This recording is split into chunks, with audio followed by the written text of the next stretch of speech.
Warahmatullahi wabarakatuh.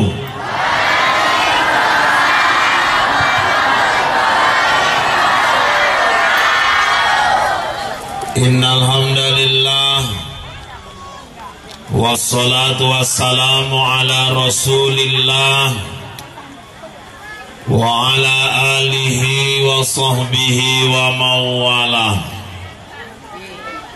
Asyhadu an la ilaha illallah wahdahu la syarikalah wa asyhadu anna sayyidana Muhammadan abduhu wa rasuluh alladzi la nabiyya ba'dah. Allahumma salli wa sallim wa barik ala sayyidina Muhammad wa ala alihi wa ashabihi ajma'in. Amma ba'du, qala Allah ta'ala fil Qur'anil Karim, a'udzu billahi minasy syaithanir rajim. Bismillahirrahmanirrahim.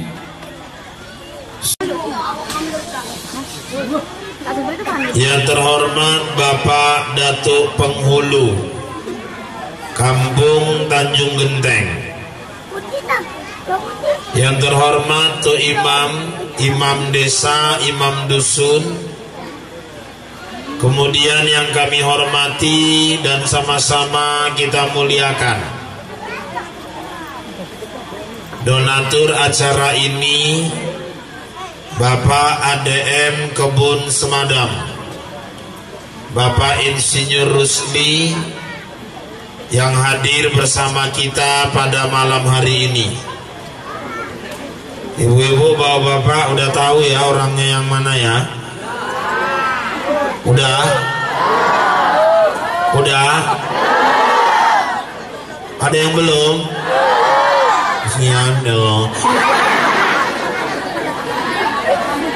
Dengan segala hormat kita mohon kepada yang namanya Bapak Insinyur Rusli untuk berdiri supaya semua tahu Pak, warga jamaah kita di sini. Nah, inilah Pak Rusli. Terima kasih Pak. Beliau hadir pada malam hari ini bersama permaisurinya. Cacili asik-asik. Harus pingin kenal gue. Pingin apa? Bersama ibu yang insya Allah beliau pada malam hari ini dalam keadaan sehat bisa hadir bersama kita. Kepada Ibu Fitri kami mohon juga untuk berdiri supaya semuanya bisa mengenal jamaah yang hadir pada malam hari ini. Beliau ini istri dari Bapak ADM Kebun Semadam, dan insya Allah Bu berdirilah Bu, biar nampak Bu. Berdiri Bu. Ibu Fitri, beliau ini salah satu calon wakil kita nanti di legislatif dari Partai Nasional Demokrat alias Nasdem. Mudah-mudahan beliau bisa tercapai cita-citanya. Amin ya robbal alamin. Terima kasih. Waalaikumsalam warahmatullahi wabarakatuh. Saya sendiri Rahul malam ini tidak bersama Anjeli. Kebetulan Anjeli sedang syuting film Kucu-Kucu Hotahi jilid kedua. Kemudian yang kami hormati rombongan dari Bapak Rusli yang hadir pada malam hari ini, bapak-bapak, ibu-ibu, seluruh jamaah yang hadir pada malam hari ini, seluruh warga Kampung Tanjung Genteng dan sekitarnya yang dimuliakan Allah. Berbicara mengenai peringatan Isra wal Mi'raj, sebenarnya Bapak Ibu, Isra Mi'raj itu adalah ujian bagi kita umat Islam. Ujian sejauh mana kita yakin, sejauh mana kita percaya dengan kebenaran peristiwa Isra wal Mi'raj itu. Waktu Nabi pulang dari Isra wal Mi'raj, beliau menceritakan kisah itu di hadapan Bapak Abu Bakar. Kan nggak melu Pak waktu Isra Mi'raj. Ya iya. Abu Bakar gak eneng nyambut Muhammad Bali Pak. Orang eneng. Tapi kenapa kok Abu Bakar percaya kali Pak?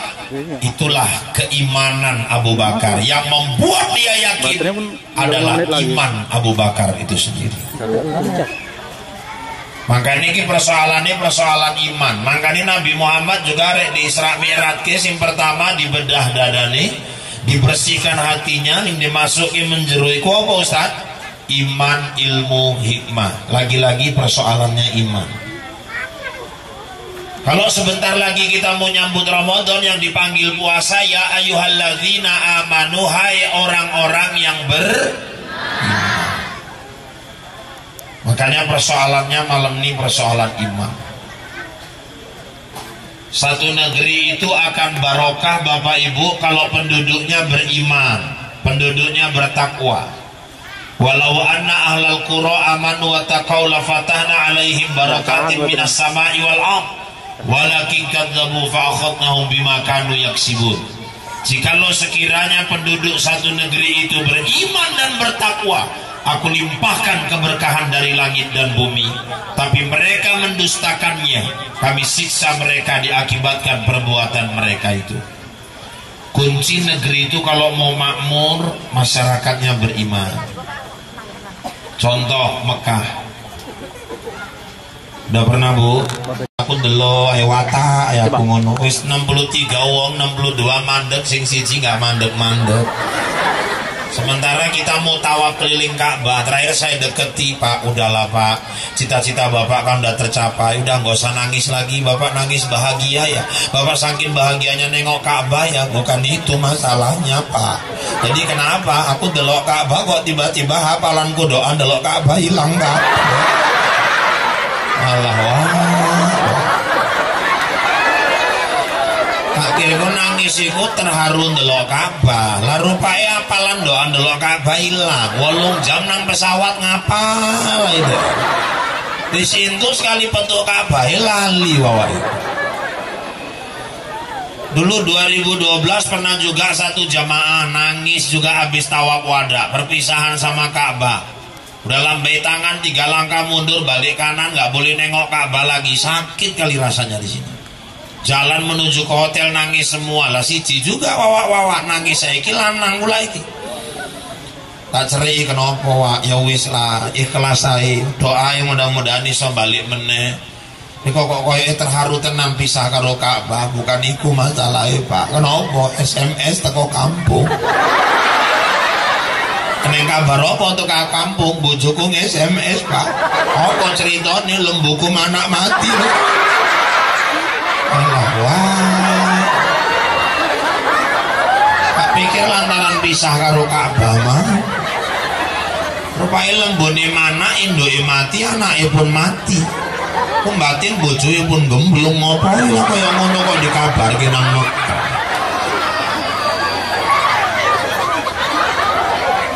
Malam itu Bapak Ibu lagi makan, satu orang nenek-nenek nangis. Saya tanya, kenapa nenek nangis? Saya kayak makan di rumah Pak. Kenapa ya? Tengoklah Pak menunya. Malam itu menu kami makan Bapak tahu di Mekah, tumis kangkung mas sambal terong. Dia itu nggak menduga lah sampai Mekah kok jumpa tumis kangkung. Kok bisa jumpa terong? Gak mungkin di padang pasir tumbuh kangkung, gak mungkin di padang pasir tumbuh terong. Tapi saking berkahnya Mekah, dia tujuan berbagai bangsa, dikirim kangkung terong sampai ke sana. Sementara kita Indonesia ini udah banyak dicabut berkah. Kita dulu negara swasembada beras, penghasil beras terbesar di Asia. Pak Harto pulang dari Jenewa bawa penghargaan dari PBB Indonesia, negara swasembada beras, penghasil beras terbesar di Asia. Dulu Vietnam aja beli beras sama kita. Sekarang harga beras kita udah 2 kali lipat harga minyak. Dan Bapak Ibu jemaah, sekarang kita kekurangan beras, Indonesia malah beli beras sama Vietnam. Udah mulai berkurang.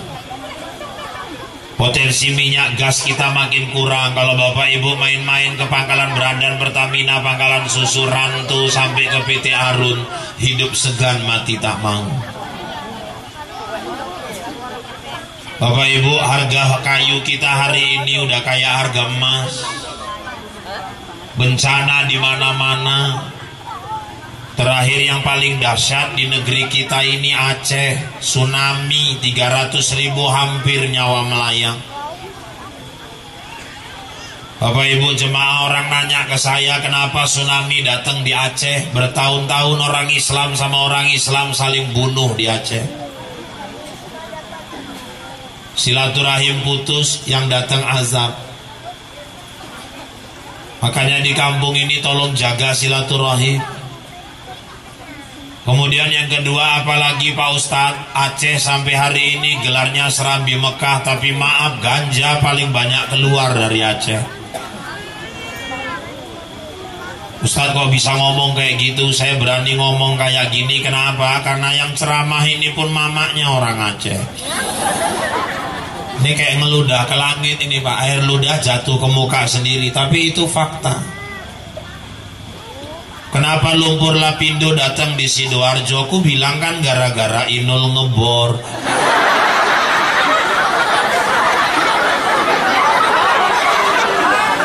Gara-gara Inul ngebor terus, lumpurnya nyembur terus di sana. Cuman kalau saya ngomong gitu, pikirnya saya seluruh. Saya bicara pakai ayat, wa ma asobakum min musibah fabima kasabat aidikum. Tidak akan terjadi musibah pada suatu kaum kalau tidak karena maksiat manusianya itu sendiri.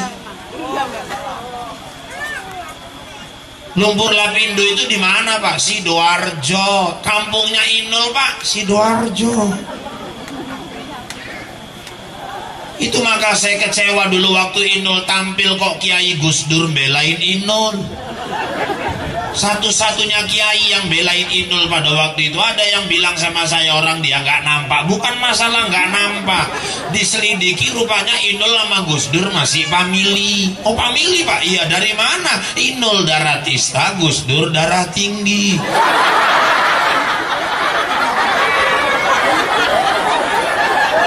Masih sama-sama darah-darah juga.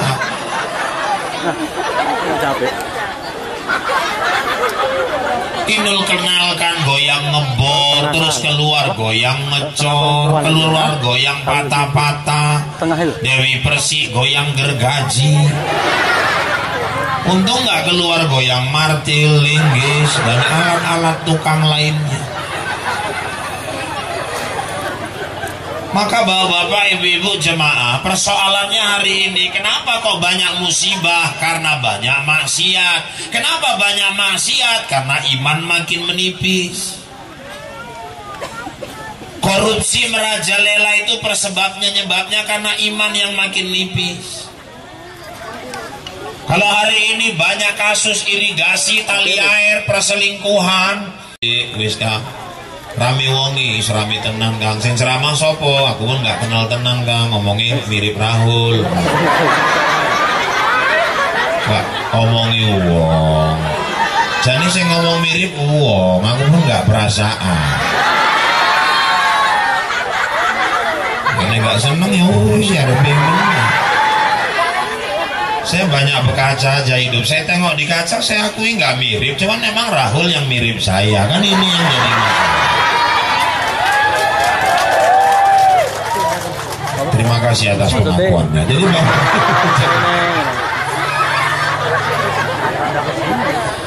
Bapak ibu-ibu jemaah sekalian yang dimuliakan Allah, nggak akan berkah pulang.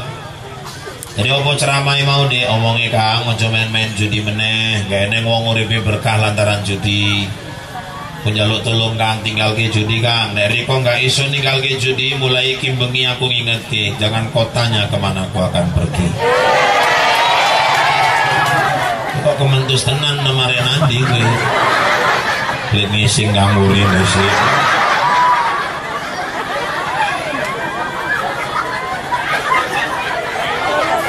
Nah, kalau di sini alhamdulillah nggak kayak di Medan, Mak. Kalau di Medan yang namanya togel tuh marah.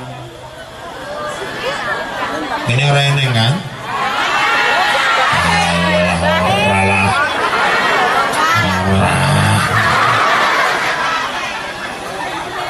Saya sedih Bapak Ibu, selama ada togel, ngeri ini sekarang ini. Kenapa? Orang punya tempat tidur empuk di rumah, tidur di kuburan. Selama ada togel, wong gila nambah. Kok nambah Pak? Lantaran sering wong waras takon nomor karo ling gila. Berarti kan sing takon lebih gila tuh kok sing ditakoi. Nek wong gila ditakoi apa metumin? Wong gila mau garuk-garuk, oh ketek. Buka ere-ere. Pasang nggak tembus, memang gila lah. Memang gila kok nggak diomongin gila, punya memang gila. Selama ada togel Pak, orang tegel-tegel Pak, di Binji pernah orang narik becak malam Bapak Ibu, nyungsep tambahnya pecah lah, kok masuk ke dalam paret. Tukang becaknya ketimpa becak. Tolong orang datang Pak, nggak nolongi, cuma nulis BK-nya aja.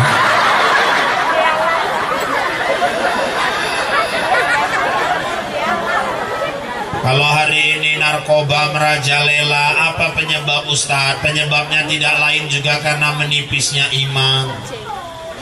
Saya ingatkan anak-anak Lajang, nggak ada orang hebat karena ganja, karena narkoba, nggak ada. Yang ada ngerusak masa depan. Ini hari mau masuk polisi, masuk tentara, masuk kerja bank, masuk PNS, tes urin, ada kandungan narkoba nggak? Sebelum nyesal, jangan coba-coba, nggak ada untungnya. Saya punya kawan Pak dari SMA gila ganja. Sekarang bahunya udah naik. Aku ndelok DN ku teringat walang kekek. Nggak lewat oma tak celok nanti Mat. Ngomongnya saya. Apa yang mau dibanggakan tuh Pak? Makanya saya heran kadang kok ada orang mabuk bangga. Yang mau dibanggakan itu apa? Kayak melaku kayak wong gila. Jadi guyonan anak-anak melaku nggak tekan-tekan omah, aku maju nih rong langkah mundur ya batang langkah, aku maju selangkah mundur telung langkah, terakhir natap yang listrik turunan paret. Apa sih yang mau dibanggakan Pak? Bapak Ibu, banyak kali orang terlibat dosa minuman keras itu. Dari mana aja Ustadz? Mulai yang ngolah, yang nganter-nganterkan, yang masarkan, yang jual, yang punya kedai. Kalau ada orang pesta cuma minjemi gelasnya aja, yang nuangkan aja pun kena, apalagi yang meminumnya. Bahkan fatwa majelis ulama pakai baju kaos bacaan cap merek minuman keras, misalnya di belakang bacaan kamput, itu hukum sama dengan meminumnya. Wis bacaan buri kamput sholat Jumat saya paling ngarep pula. Kasihan nih Mas Namburi ini usolli fardhu Jumat, Allahu Akbar kamput. Demi Allahu limanan. Pak, ciri-ciri orang beriman itu kayak mana ya Pak? Dzalikal kitabul la raiba fi hudal lil muttaqin. Orang beriman, orang bertakwa, dia jadikan Quran petunjuk hidupnya. Kalau dia punya masalah, dia bentangkan sejadah, bangun malam, ambil wudhu, tahajud, dia ngadu kepada Allah. Artinya Ustaz, curhatnya kepada Allah. Gak pantas curhat sama suami orang, SMS-an. Kecuali sama Ustaz, itu halal. Pusing. Yang penting SMS-ing genah. Tanya takon Pak Ustadz, macam mana niat puasa nisfu Sya'ban? Masa nggak boleh? Pak Ustadz, macam mana berapa bulan masa iddah istri yang dicerai? Ya silakan, kan wajar aja nanya soal hukum. Tapi kalau nanya di mana bisa jumpa Pak? Ah, ini orang genai.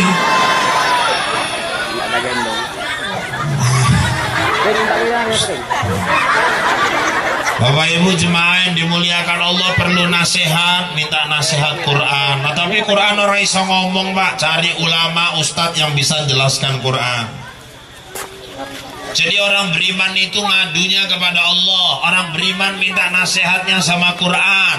Orang beriman itu Bapak Ibu jemaah yang dimuliakan Allah, dia minta bimbingan sama ulama. Gak pantas orang aku beriman minta bimbingan, minta arahan, minta nasihat sama yang bubur.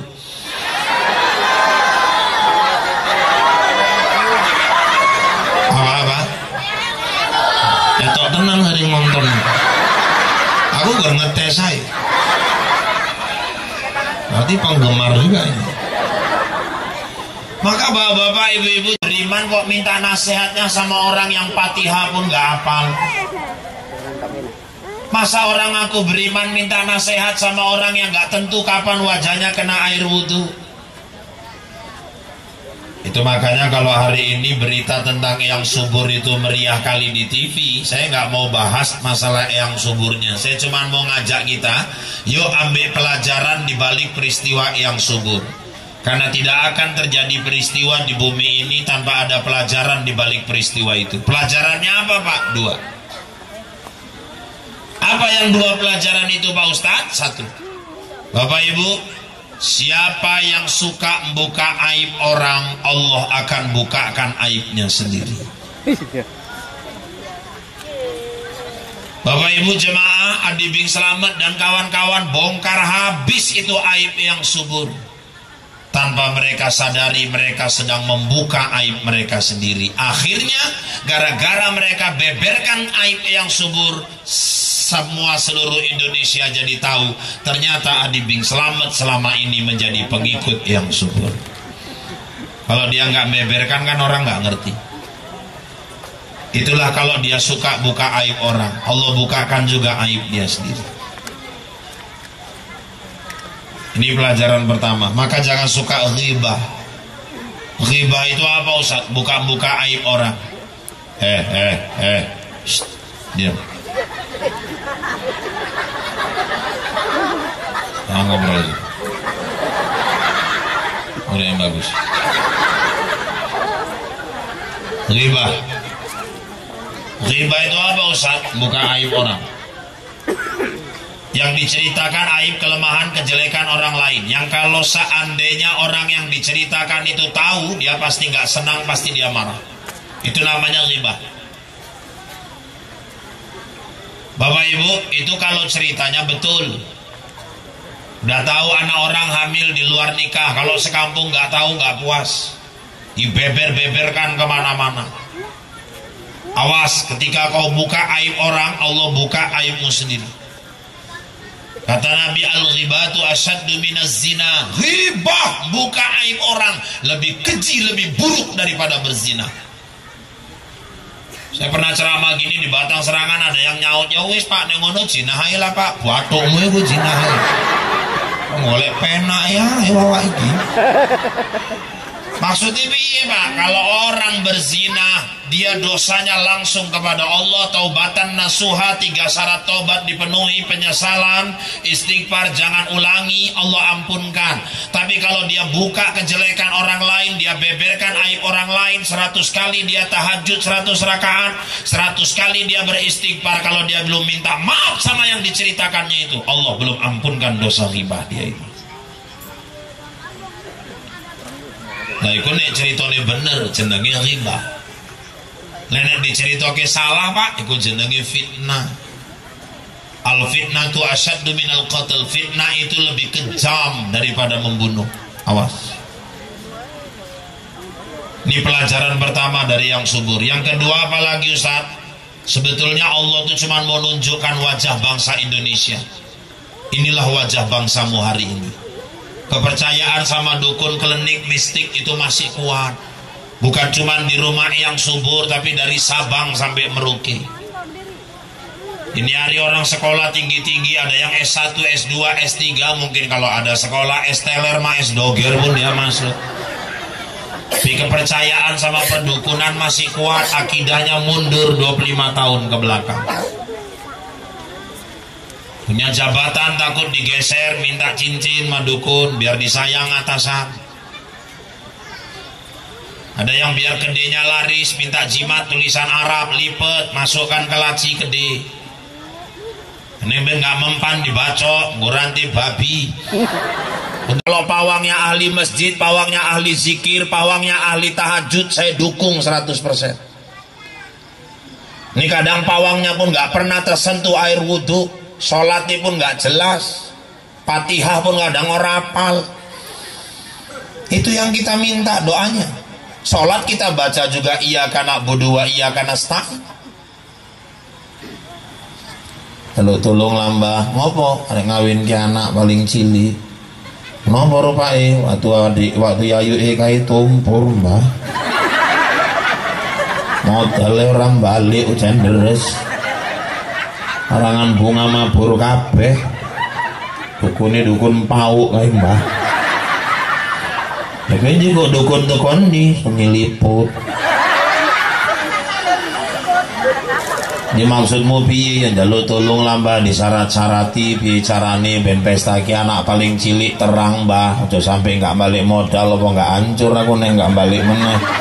Ki terakhir lho Mbah pestane. Jadi maksudmu syarati ben cuacane apik Mbah. Ya wis kowe golek cabe abang telu. Brambang telu, merica telu, garam 2 sendok. Lha kok arek nyambel Mbah. Atukmu wis golek ayo aja kakean cocot kuwi. Rokok di Samsu 3 bungkus, di Samsu filter. Lah dukun saiki ora gelem meneh gudang garam merah. Milih di Samsu. Ada yang nolak hujan air 7 sumur, kemudian bunga 7 macam sama kelapa muda taruh di bawah meja terima tamu. Apa itu? Sholat ngakunya nyembah sama Allah. Bambu kuning tancep ke nang ngarep omah omongin dukun itu sampai tiba nanti tiba hujan deres senggol anak-anak diuber-uber anak uang tekan sini.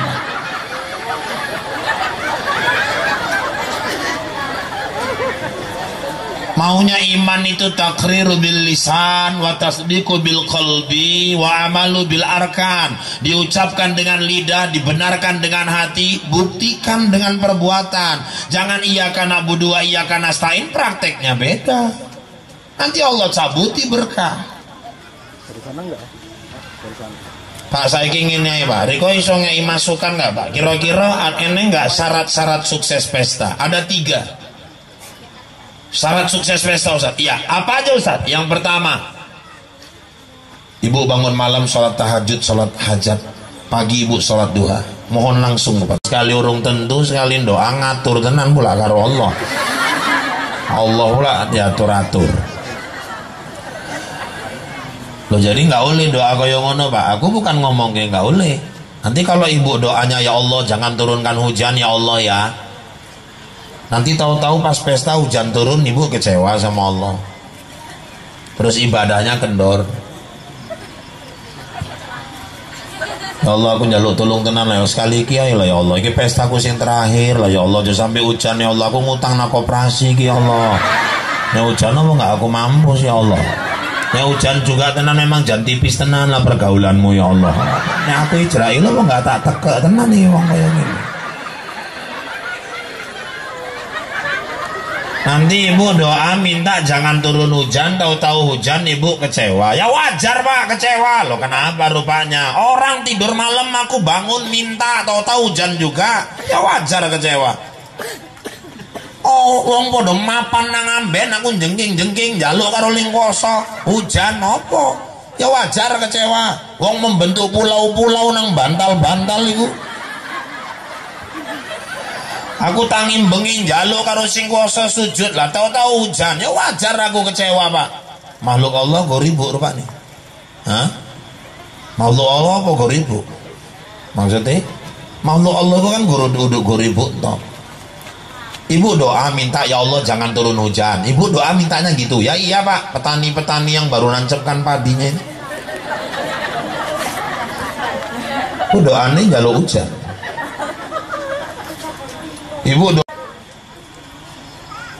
Ibu doa minta jangan turun hujan. Macam mana mama-mama yang keter nggak sempet nyirami kembang ini. Seneng orang tuh turun hujan. Ibu doa minta jangan turun hujan. Pelepas sawit tuh minta hujan terus. Ibu minta doa jangan hujan. Macam mana suami yang udah 4 bulan merantau pulang, kan malam pingin hujan.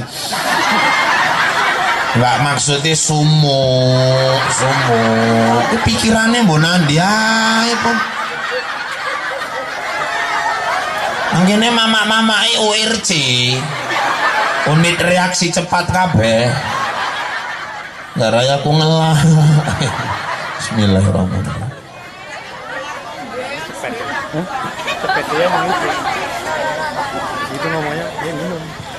Jadi doanya kayak mana Pak Ustadz? Ya Allah, ridhoi hajatku. Cukup. Kalau Allah sudah ridho, mudah-mudahan semuanya aman. Bu, bayangkan aja, orang sekarang kok pesta fokusnya cuaca. Ada orang pesta cuacanya bagus, dari pagi sampai malam setetes air nggak turun. Karangan bunga 300 berjejer. Hidangannya orang semua puas, keyboardnya orang puas. Sampai malam pesta selesai aman, yang punya rumah pun puas. Selesai pesta, 3 bulan siap pesta, anak yang dinikahkan cerai. Untuk apa? Walaupun cuacanya bagus. Hidup ini yang mau dikejar berkah. Anak bukan masalah banyak, tapi berkah. 9 pun anak, kalau yang 3 maling sawit, yang 3 maling getah, yang 3 agen ganja, kiamat mamai. Berarti bukan masalah banyak. 3 pun anak, kalau yang 1 pedagang yang soleh, yang 1 petani yang taat, yang 1 ustadz kayak aku, apa nggak bahagia kali orang tuanya? Iya.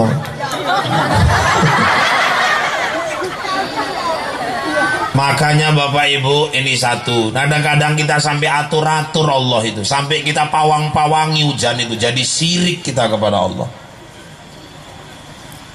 Saya pernah di kampung saya, tiap orang pesta minta tolong sama dia. Ibu-ibu, kadang hujan, kadang enggak, kadang berhasil, kadang enggak.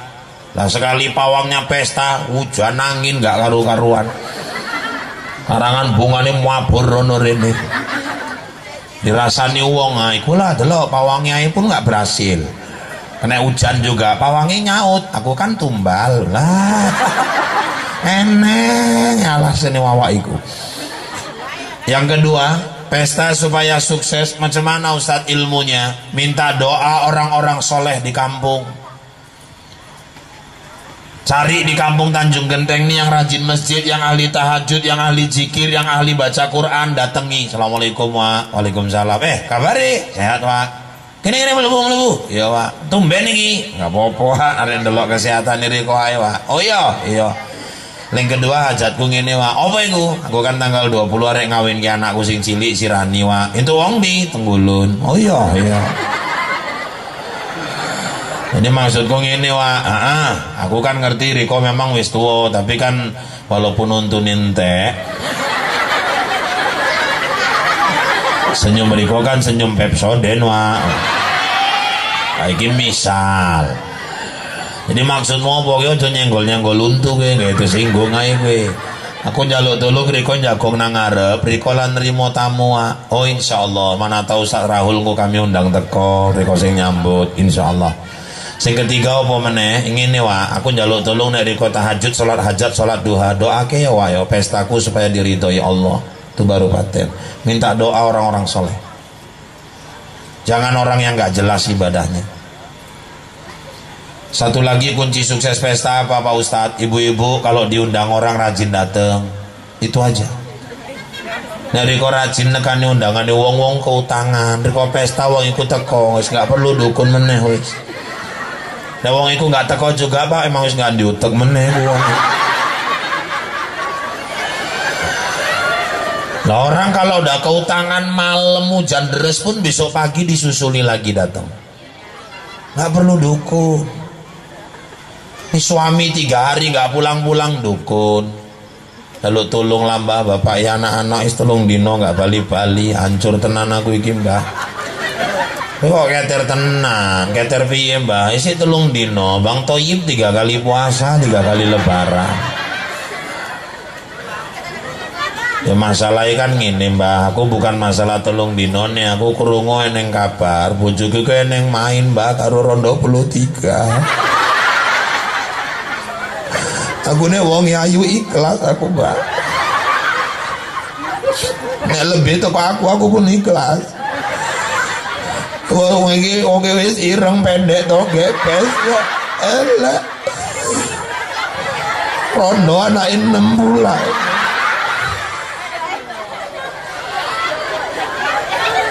Jadi maksudmu piye? Piye lah carane Mbah Bendek narek cere ae karo aku inget ae karo aku Mbah kowe bali kowe golek rambuté kok gorene tak main gitu kok gini.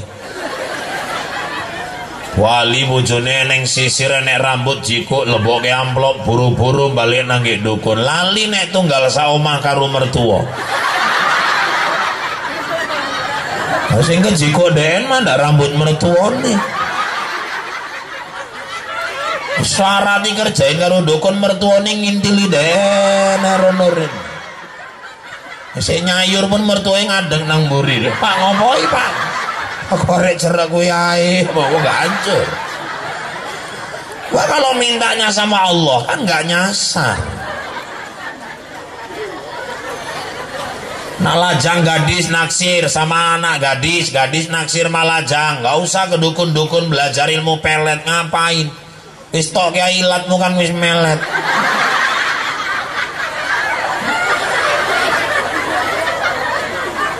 Kalau pingin dikejar-kejar cewek ambil batu Allahumma la tabraka wala ilasa jaraka wala abrakadabra sambit itu pasti dikejar-kejar.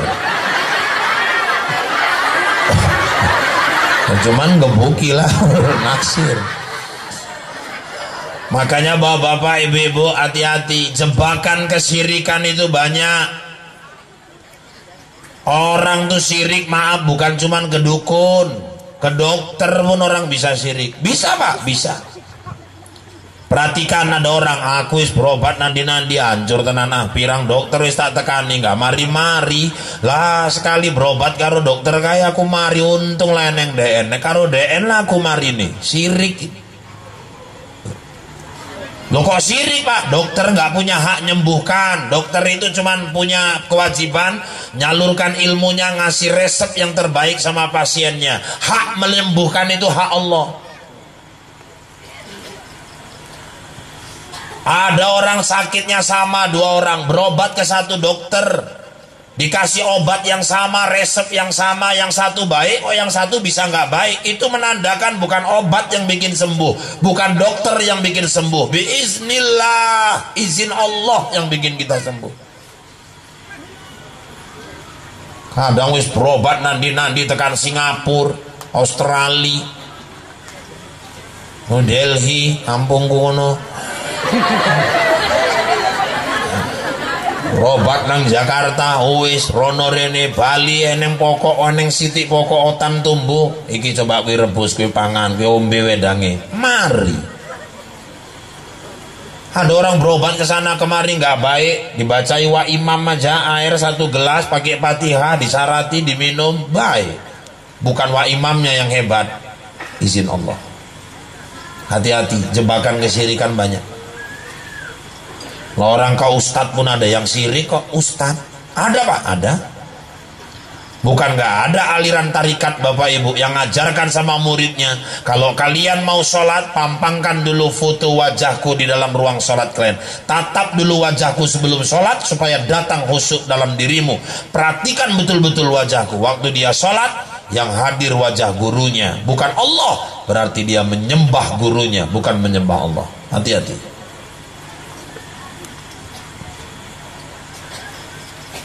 Tanggal 25 April 2013 meninggal Ustadz Jeffrey Al-Bukhari. Banyak kali orang di Tamiang, Langkat, Binjai yang nggak tahu, dan saya harus kasih tahu bahwa Ustadz Jeffrey itu sahabat kental saya. Dan itu perasaan saya, Bapak Ibu. Ya kan nggak salah aku perasaan ngono. Di mata saya Jeffrey itu ninggalnya husnul khotimah. Bagus ninggalnya. Boleh kita beda pendapat, tapi saya melihat seperti itu. Dari mana Ustadz bisa nilai Jeffrey itu ninggalnya husnul khotimah? Satu, Bu, dia meninggal dalam posisi orang yang taubat kembali ke jalan Allah. Innallaha yuhibbut tawabin wa yuhibbul mutatahhirin. Sungguhnya Allah mencintai orang yang taubat dan selalu mensucikan dirinya. Jeffrey ini pecandu narkoba. Jeffrey ini orang yang akrab dengan dunia malam, hidup di dunia pasaran, taubat, comeback, balik ke jalan Allah. Dia punya pendidikan pesantren, jadi ustadz, sukses. Orang yang taubat itu dicintai Allah. Makanya lebih bagus mantan preman jadi ustadz daripada ustadz jadi. Aku pun gak gelem kok. Kemudian Jeffrey itu Bapak Ibu yang kedua, maka saya bilang husnul khotimah ninggalnya gak nyusahkan orang, walaupun ngejutkan banyak orang. Yang ketiga, ninggalnya dia di hari mulia, Jumat. Kemudian Jeffrey itu apalagi Pak Ustadz, Bapak Ibu yang dimuliakan Allah, yang nyolatkan dia itu ribuan orang. Kita nggak usah ribuan orang, 40 orang aja nyolatkan jenazah kita, itu doa kita itu dijawab. Di doa yang 40 itu diijabah Allah.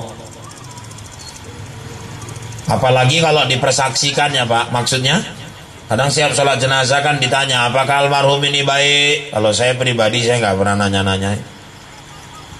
Dan saya belum jumpai dalil kita disuruh nanya-nanya, itu nggak ada. Kadang kalau saya tanya-tanya pun jadi beban sama yang jawab. Apakah almarhum ini baik? Wong arek ngomong baik, wingi 12 janjang sawit hilang mendiang gising jiko. Nggak diomong ke baik piye? Saya nggak pernah saya tanya-tanya. Kadang-kadang ada yang nanya apakah almarhum ini baik? Baik, khair. Bojone nang mburi nangis, alhamdulillah lah kangis eneng wong ngomong ke kowe baik. 27 tahun aku jadi bojomu setengah mampus weh kau. Kok iso lah wong iku ngomong ke kowe baik, pauk kabeh kowe. Lancip lambe dia. Aku sing ngrasake kok wong iku sing ngomong baik. Saya nggak ada saya tanya-tanya itu kalau saya jadi imam. Kalau keluarganya minta kali, saya robah bahasa. Bapak Ibu, di hadapan kita almarhum telah terbujur kaku, kita berdoa kepada Allah, mudah-mudahan almarhum ini baik. Baik, mudah-mudahan almarhum ini baik. Baik, mudah-mudahan almarhum ini baik. Baik, isinya doa, bukan penegasan. Maka bapak-bapak, ibu-ibu jemaah uji coba, ribuan orang yang nyolatkan. Yang nganterkan dia ke liang lahat ribuan tangan, di estafet tuh kerendah dari tangan ke tangan. Dia meninggal dari Sabang sampai Merauke, orang meneteskan air mata. Cukup untuk mengatakan uji itu meninggalnya mulia dan husnul khotimah. Tapi sayangnya belakangan banyak yang berlebih-lebihan, bikin cerita berlebih-lebihan. Ada yang mengedarkan di BBM, mengedarkan di internet. Waktu uji dimasukkan ke liang lahat, ada awan berbentuk manusia berdoa. Itu cerita khurafat, cerita yang mengarah kepada syirik. Kalaupun itu benar, itu fenomena alam. Jangan kait-kaitkan sama wafatnya uji. Ada pula seorang Habib di Jakarta bilang waktu uji mau dimasukkan ke liang lahat, dia ngaku nampak rohnya uji bersama 7 kiai yang sudah wafat. Bohong. Kenapa bohong Ustaz? Buka surat Jin 26-27. Kata Allah apa? Roh itu urusanku. Aku tidak izinkan hambaku itu melihat roh kecuali Rasul-Rasul pilihanku.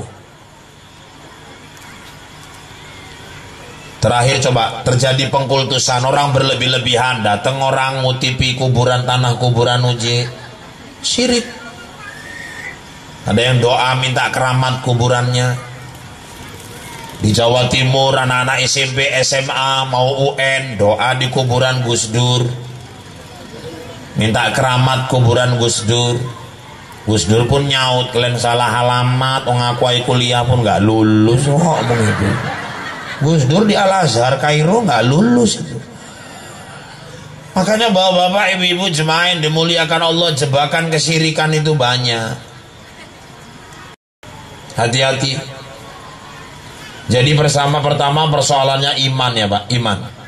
Yang kedua, Isra Mi'raj ini tujuannya linuriyahu min ayatina, untuk menunjukkan tanda-tanda kekuasaan Allah Subhanahu wa taala. Itu makanya Bapak Ibu, waktu Nabi naik buruk, ada yang manggil Nabi dari sebelah kanan, Muhammad, pelan-pelan. Nabi nggak open, Nabi jalan terus. Buruk itu lebih cepat dari kecepatan cahaya. Toto dari sebelah kiri, Muhammad, pelan-pelan. Nabi lewat terus. Nah kok tahu-tahu dari depan ada seorang nenek tua, tapi cantik Bu. Nah ini bedanya sama nenek Tanjung Genteng. Yo gak ngenyek. Nenek Tanjung Genteng kan tua peot. Makin tua kok makin ayu bener. Nabi aja terkesima nengoknya. Mungkin kalau kita diizinkan nengok, ih cantik banget.